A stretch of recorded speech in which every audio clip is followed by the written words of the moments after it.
Wala pa yung mga tao. Maaga tayo. Nasa Balsik National High School, no? I think oath-taking ceremony ng mga PTA yata, SPTA. Tingnan natin.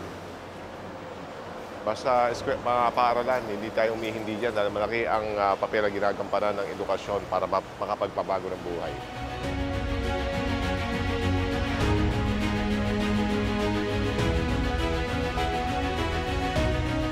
Alam niyo po ba, nahirapan din ako, nag-aaral ako. Palagi ko binabanggit sa mga tao, pinapakulaan ko noong elementary school ako. Ano tingin niyo average ko noong elementary? 85. Then lower.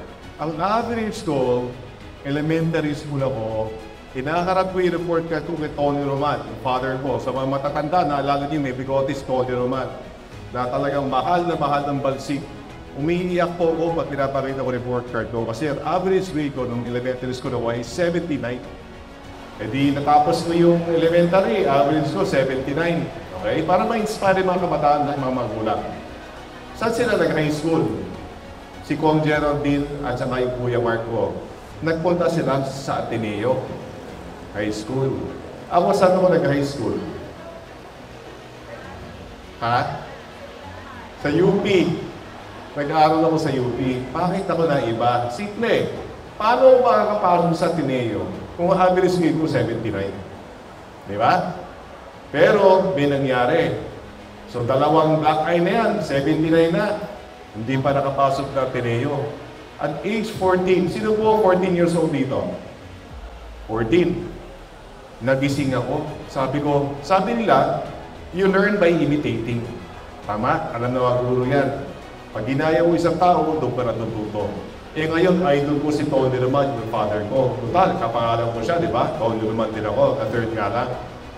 Eh bilang politiko nung araw kinatawan siya na buong lalawigan ng Bataan bago nagkaroon ng first, second, or third district. Marami siyang newspaper. Philippine Daily Inquirer, Manila Bulletin, Philippine Star. So, at tuwing umaga, nakaupo si Tony Roman doon sa garden namin. Nakati-4, nagpapasa ng dyaryo at may kape. Ano yung ginawa ko? Ginaya ko ngayon. So, tuwing umaga, nagbabasa ako ng newspaper. Front page, tsaka mga opinion columns, kahit na hindi ko maintindihan. Tapos sabi ko, lahat ng salita na hindi ko naintindihan, isusulat ko sa ledger. Under noun, adjectives, and verbs. Tapos lahat ng salita nyo, maniwala kayo sa hindi. Hinanap ko yung definition sa dictionary. At sabi nyo na, pag sinulat nyo, alam nyo to, di ba? Matatandaan ninyo, di ba? So, sinulat ko lahat. Di nagtagal, na-memorize ko isang dictionary na pocket size, yung Webster. Totoo yan, alam ni Kong Geraldine yan. Dahil doon, naglakas loob ako, sabi ko, tatakbo ko, editor-in-chief ng high school newspaper namin.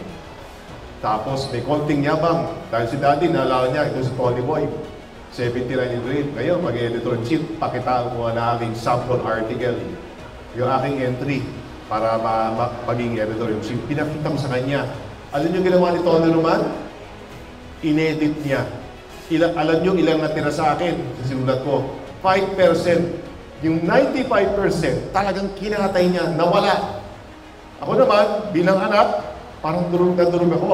Pero, sa mga magulang, si Tony Roman po, di nagtaas ng boses, hindi nawala ng pasensya, pinaliwanag lang sa akin kung bakit niya iniban yung mga hinima niya. Di nagtagal, pagbibigyan ko ng article sa kanya, padalang ng padalang yung mga revisions. Kaya ako naging editor-in-chief. Later on, nung magka-college na ako, kung yung mga kapatid ko, nasa Ateneo High School, nag-UP, ako naman, dahil may hugot, from UP to Ateneo. Alam niyo na. Di ba? So, Ateneo College ako, naging editor ako doon. Kasama ko yung mga editor doon. Ngayon, mga advisors po ni Presidente BBM. Ang nasa staff ko, si Jing Castañeda, alam ng mga teacher yan, yung media personality. Nasa staff ko din, yung anak ni GMA, ni Gloria Macapagal Arroyo, si Luli Arroyo, na hinubog ko para maging editor din. And then later on, sa law school, editor ako. Law school dito, law school sa Amerika, naging editor din po ako. Ang lahat po ng failure. Ang failure po talaga, hindi failure. Ang failure po, wake up call. Ang tanong, gagawa niyo ba para wala po kayong excuse mga kabataan. Kada po nung araw, physical newspaper kayo, smartphone. Lahat ng diaryo dyan, lahat ng diaryo libre except Manila Times. May bayad doon. Pero Manila Bulletin, Philippine Daily Inquirer, Philippine Stand, lahat yan libre. Pagpasa kayo. Gamitin nyo na gagaling kayo sa anumang gagawin ninyo. O, ito na. Hindi, naging abogado na ako. Nag-practice ako ng ilang taon sa Philippines, nag-practice sa mahabang panahon sa Amerika. Palagay nyo ba, tumigil ako mag-aaral? Tuloy-tuloy lang. Kumuha ko dahil alam ko, papasok ako sa paglilingkod. Nag-aaral ako ng, kumuha ko ng isang program sa Harvard. Okay? 38 weeks, nagtapos January 2022. Oh, elementary school, average 79. Anong tingin nyo ang average ko sa Harvard? Ha? Hindi, sa percentage. Hindi naman, sobra naman ko doon.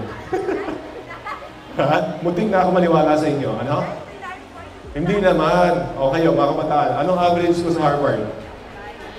Ha? Higher. Ano? Higher. Lower. Lower. 94. O, ayaw nyo nun? Mula sa mababang paralan. Ha? Average grade 79. Sa Harvard, 94 lang naman tayo eh. Di ba? So, everything is possible. Basta ang mahalaga, patuloy kayong nag-aaral at natututo. Di ba? So, sana na-inspire kayo sa kwento that everything is possible sa mga magulang. Pasensya. Paniwalaan niyo yung pangarap, magandang pangarap ng inyong mga anak.